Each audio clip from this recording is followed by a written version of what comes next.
le plein emploi. C'est un objectif ambitieux, qu'on voit souvent comme une sorte d'utopie économique.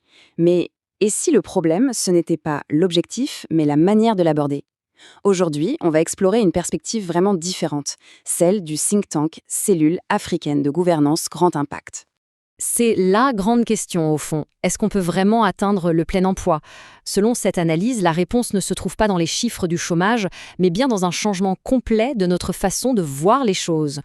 Et là, on touche au cœur de la philosophie. Le vrai moteur, ce n'est pas l'économie en tant que telle, c'est la vision. On ne part pas d'un problème à régler, mais d'une nation à construire. C'est cette ambition qui, d'après ce cadre, va générer naturellement une abondance d'activités pour tout le monde. Ok, mais concrètement, comment ça s'articule? Eh bien, pour construire cet argumentaire, le cadre est structuré en 4 grandes étapes. On va suivre cette logique, pas à pas, pour assembler toutes les pièces du puzzle. Allez, on commence par la base de la base, la définition même de ce que c'est, l'emploi. Et pour ça, il faut un peu oublier l'idée du simple salaire à la fin du mois. L'idée ici, c'est de faire exploser notre vision habituelle du travail. Alors, c'est quoi cette nouvelle définition? La voici. L'emploi, c'est toute activité humaine qui participe à l'effort collectif. Et ce qui est vraiment crucial ici, c'est bien l'inclusion des activités non rémunérées. L'accent n'est plus mis sur l'argent, mais sur la contribution à la société. Et ce qu'on voit ici, ça l'illustre parfaitement. Le travail salarié n'est plus au centre de tout. Non, il devient l'une des 4 composantes, à part égale avec l'auto-emploi, le bénévolat et l'apprentissage.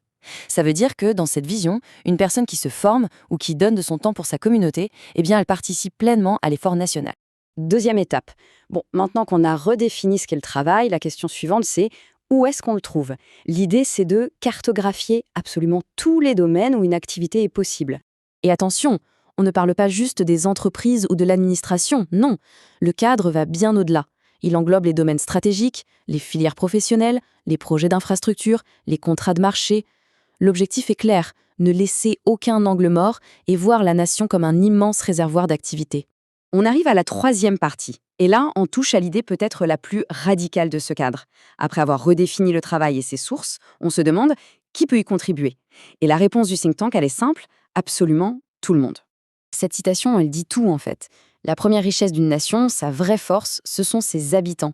Chaque individu n'est donc pas vu comme un coût potentiel, mais comme une ressource, un potentiel de contribution. Alors, concrètement, qui fait partie de ce vrai potentiel humain?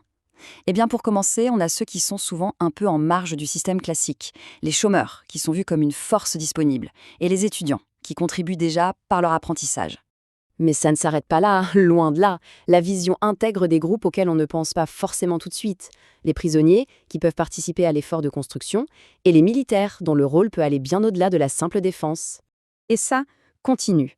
Les personnes âgées, les retraités, ils sont considérés comme des réservoirs de savoir et d'expérience. Même les enfants à l'école sont vus comme des participants, puisque l'éducation, c'est de l'apprentissage, soit l'une des 4 grandes catégories d'emploi. Au final, ce cadre se veut universel. Pas de distinction de statut, de nationalité ou de qualification. Chaque personne présente sur le territoire est une force en puissance. L'inclusion est totale. C'est un vrai changement de paradigme. Allez, on attaque la 4e et dernière étape, la plus concrète. On a redéfini le travail, ses sources et le potentiel de chacun. Maintenant, la grande question, c'est comment on orchestre tout ça? Comment on conçoit un système national qui met cette vision en musique? Pour y arriver, l'architecture proposée repose sur 3 types de solutions qui se complètent et qui agissent à des niveaux différents. On a des solutions organiques, des solutions structurelles et des solutions fonctionnelles.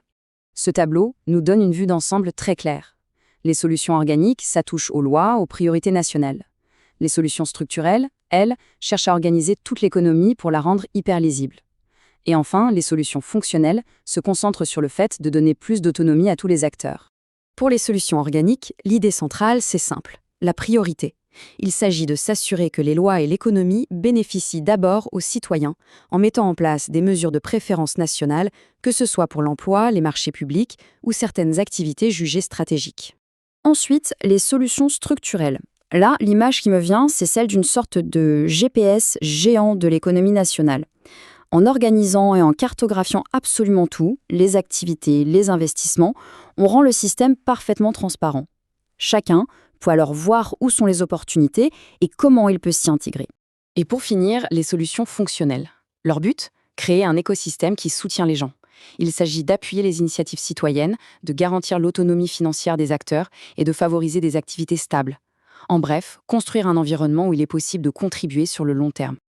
Alors, qu'est-ce qu'on doit retenir de tout ça? L'idée centrale, c'est un renversement total de perspective. Le plein emploi, ce n'est pas le résultat d'une course au poste vacant, c'est le résultat de la construction volontaire, délibérée, d'un système qui valorise, organise et intègre chaque forme de contribution humaine. Et tout ça, ça nous laisse avec une question finale, une question ouverte et vraiment puissante. Ce cadre repose entièrement sur l'idée qu'une grande vision est le point de départ de tout. La question qui reste, c'est donc de savoir jusqu'où une vision, aussi grande soit-elle, peut vraiment, à elle seule, transformer la réalité.